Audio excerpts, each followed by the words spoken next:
Ganito kami pag nag-practice ng pag-spin.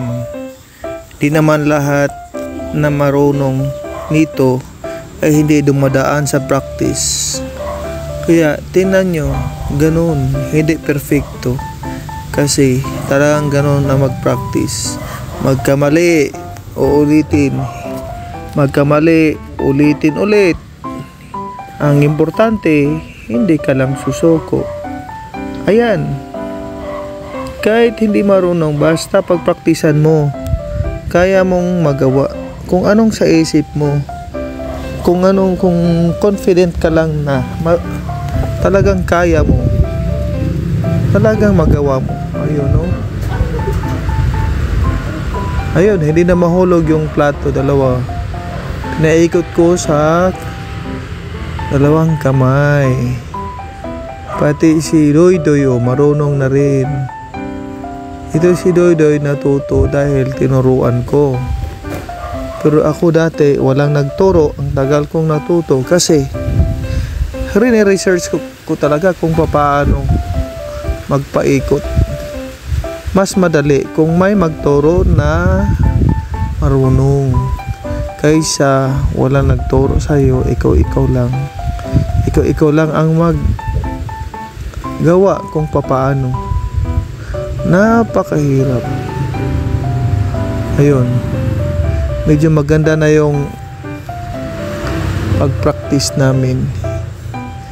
Kung sino mang yung gusto mag-practice nito, mabala, dapat medyo malayo yung mga kapwa nila, lalo na kung mga bata.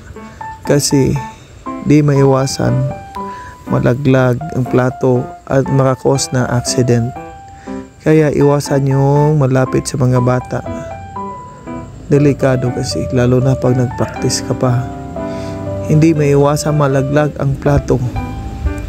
Ayan, kung tingnan nyo yung plato, may basag-basag na yan sa gilid. Dahil sa oras na nag-practice kami, ito ay malaglag, mabasag, di maiwasan. Ayun, tingnan nyo. At least unti-unti naming matutunan yung pag spin, palipat-lipat sa ibang kamay. Ayan, dalawahan. Kailangan talaga pagpraktisan. Lahat ng bagay na matutunan ay mula naman yan sa pinagpraktisan. Ayun, no. Oh, pwede rin yan, no.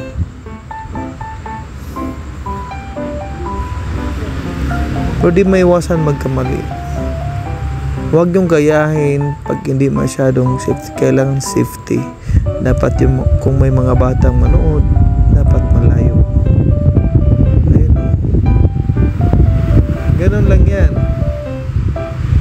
Dumadaan ka sa umpisa, hindi ka matuto, hindi ka marunong, babagsak, ulitin mo, kunting pasensya hanggang sa iyong matutunan. Ayun, no. Yung pagpaikot kasi, kailangan yung sense mo ma-develop, yung sense mo ng rotation ng kamay at yung balancing. Hindi kasi yan manatili sa kamay kung hindi mo makuha yung tamang pag-ikot, tamang pagparutit. Ayun. Basta ang importante, gawin mo yung unique. Kasi yung pambihira, nakakahanga kasi parang sa isip mo, oh, ang galing-galing. O sa isip mo, oh, parang powerful kasi hindi malaglag yung pinaikot. Pero sa totoo, pinagpraktisan pa rin yan. Hindi yan basta-basta na matutunan pag hindi pinagpraktisan. Ayun na, oh. Kahit sino marunong nito, basta ilagay lang sa isip na kanyang ipaikot at kailangan ng tiyaga para matutunan. Ayun, pinagpraktisan namin hanggang sa natuto na yung kamay mo kasi mag-adjust na rin siya, yung sense mo ma-develop hanggang sa ma-adjust mo, makontrol mo yung pag-ikot, pag-spin. Ayun oh. Sana magustuhan nyo yung video. Paki-comments naman, like, subscribe o share para naman sa mga may interesado matuto mag-spin o magtanong, mag-comment kayo dito, magtanong, sasagutin natin. Ayan, practice lang yan, practice. Constant practice makes perfect. Yan. Yun, mahirap yan talaga sa umpisa. Basta tandaan nyo, huwag kayo mag-practice ng ganito, lalo na pag may bata. Kasi delikado. Delikado ito pag may mga bata. Baka masugatan pa yung mga bata nakatingin.